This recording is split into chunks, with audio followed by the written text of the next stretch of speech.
Friends, welcome to Jaya's garden. ரொம்ப சிம்பிளாக ஒரு குஸ்கா, ஆனால் அட்டகாசமான சுவையில் இருக்கும். தொட்டுக்கவே எதுவும் இல்லாமல் கூட சாப்பிட்றலாம். அது செய்கிறதுக்கு ஒரு மண் பாத்திரம் வச்சுருக்கேன். தேவையான பொருட்கள்லாம் கட் பண்ணி வச்சாச்சுங்க. ஒரே ஒரு டம்ளர் குட்டி டம்ளருக்கு செய்ய போகிறேங்க. அதுக்கு வந்து மண் பாத்திரம் வச்சு நல்லா இது காயட்டும். அப்புறம் இங்கே சைடில் வந்து அந்த ரைஸை வந்து இதெல்லாம் செய்கிற வரைக்கும் அது ஊறினா போதும், ரொம்பலாம் ஊற தேவையில்லை. ஆயில் விட்டுட்டேன். ஆயில் ஹீட் ஆன உடனே ரொம்பலாம் அந்த கோல்கர மசாலா எல்லாம் போட மாட்டேன். ஏன்னா ஒரு டம்ளருங்கிறப்ப வந்து அதில் போய் எல்லாத்தையும் பொறுக்கி சாப்பிட்டுட்டு இருந்தோம்னாக்கா நமக்கு அது டேஸ்ட் நல்லா இருக்காது. ஸோ ஒரு துண்டு பட்டை மட்டும்தான். இது என்ன அப்படின்னாக்க, நமக்கு வந்து நெய் மிளகாய் வந்து சப்போஸ் நமக்கு காய்ச்சி முடிச்சிருச்சு அப்படின்னாக்கா அப்போ நமக்கு வந்து நெய் மிளகாய் போட்டு சமைக்கிறதுக்கு இல்லையே அப்படின்னு சொல்லி கவலைப்பட வேண்டாம். நான் வந்து அதோட விதைகள்லாம் எடுத்து எல்லாருக்கும் இலவசமாக ஷேர் பண்ணிவிட்டு அதோட இதை வந்து காய வச்சுக்கிட்டேன். ஸோ அதையுமே போட்டு நம்ம இந்த மாதிரி சமைக்கும்போது நெய்யோட ஸ்மெல் வந்து நல்லாவே இருக்குங்க. ஸோ இப்போ நம்ம வந்து ஒரே ஒரு பல்லாரி வெங்காயம் போட்டுக்கிட்டோம். அப்புறம் ஒரே ஒரு பச்சை மிளகாய். இது வந்து நல்ல ஒரு குஸ்கா ஐட்டம், பிரியாணி ஐட்டத்துக்குலாம் நல்ல ஒரு கோல்டன் ப்ரௌனாக ஒவ்வொன்றையும் வதக்கிறதுல தான் டேஸ்ட் இருக்கும். ஸோ நல்லா வதக்கி எடுத்துக்கலாம். வெங்காயம் இந்த அளவு வதங்கின உடனே இஞ்சி பூண்டு பேஸ்ட்டு போட்டுக்கலாம். ஒரு அரை ஸ்பூன் தான் போட்டிருக்கேன், ஒரு டம்ளர். இதையும் நல்லா ராஸ்மல் போகிற வரைக்கும் வதக்கணும். நல்லா ராஸ்மல் போன உடனே 1/4 ஸ்பூன் கரம் மசாலா அல்லது பிரியாணி மசாலா ஏதாவது போட்டுட்டு அரை ஸ்பூன் வத்தல் பொடி போட்டுக்கலாம். அதுவும் நல்லா கரைஞ்சிடக்கூடாதுங்க, நல்லா வதக்கிக்கணும்.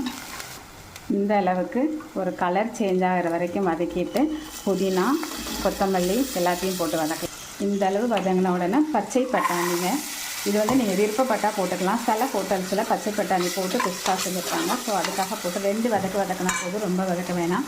ஒரே ஒரு சின்ன தக்காளி போட்டு வச்சுருக்கேன், அதை அரைச்சி வச்சுருக்கேன். அதையும் நல்லா வதக்கி எண்ணெய் பிரிஞ்சு வரட்டும். இந்த ஸ்டேஜில் தேவையான அளவு உப்பும் போட்டுக்கலாம். இந்த அளவு வதங்கின உடனே ஒரு டம்ளருக்கு 2 டம்ளர் தண்ணியை இப்போயே ஊற்றி அந்த பட்டாணி வேகிற வரைக்கும் நம்ம வெயிட் பண்ணலாம். ஆஃப் பாயில் ஆகியிருக்கு பட்டாணி. இப்போ நம்ம அரிசியை போட்டுக்கலாம். போட்டு உப்பு கரெக்டாக இருக்கான்னு பார்த்துக்கோங்க. முன்னாடி கொஞ்சம் நிற்கணும், சரிங்களா? அரிசி தண்ணி எல்லாம் கலந்து வந்துடுச்சுல. இந்த ஸ்டேஜில் வந்து உங்கள் வீட்டில் ரம்பை இலை இருந்துச்சுன்னா அதையும் போட்டு நல்லா கிளறிட்டு மூடி வச்சு ஒரு 10 நிமிஷம் கழித்து எடுத்து பார்த்தீங்கன்னா சூப்பரான குஸ்கா ரெடி ஆகிடும். 10 மினிட்ஸ் நம்ம இப்படி மூடி வச்சு ஆவிலே வேக வச்சுருக்கோம். ஒரு 95% 99% வந்துருச்சு பாருங்கள். பொலன்னு இருக்கா. இப்போ நம்ம ஸ்டவ் ஆஃப் பண்ணிவிட்டு ஒரு 10 நிமிஷம் மூடி போட்டோம்னா இன்னும் சூப்பராக ரெடி. இப்போ திறந்து பார்க்கலாமா? முதல்ல வேகாமல் தான் இருந்தது கொஞ்சம், ஆனாலும் இப்படி மூடி போட்டதுக்கப்புறம் தம் மாதிரி அழகாகவே வந்துடுவாங்கங்க. மண் பாத்திரம் இது செய்கிறது இது ஒரு பெனிஃபிட்டுங்க. நல்லா உதிர அழகாக அப்போ கம்மன் ரொம்ப மணக்கும். மண் பாத்திரத்தில் செய்கிறது கண்டிப்பாக செஞ்சு பாருங்கள். இதில் இன்னொன்று என்ன அப்படின்னாக்க, சீரக சம்பாவுக்கு போய் 2 டம்ளர் தண்ணியானா ஓப்பனில் நம்ம வைக்கிறோம்ல, அதனால் 2 டம்ளர் தண்ணி ரொம்பவே கரெக்டாக இருக்கும்.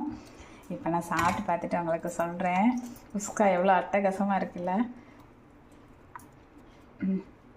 அப்பா சூப்பராக இருக்குது. நான் அந்த ஊறுகாய் வச்சு சாப்பிட போகிறேன். பிடிச்சிருந்தா லைக் பண்ணுங்கள், ஷேர் பண்ணுங்கள், கமெண்ட் பண்ணுங்கள், மறக்காமல் சப்ஸ்கிரைப் பண்ணி சப்போர்ட்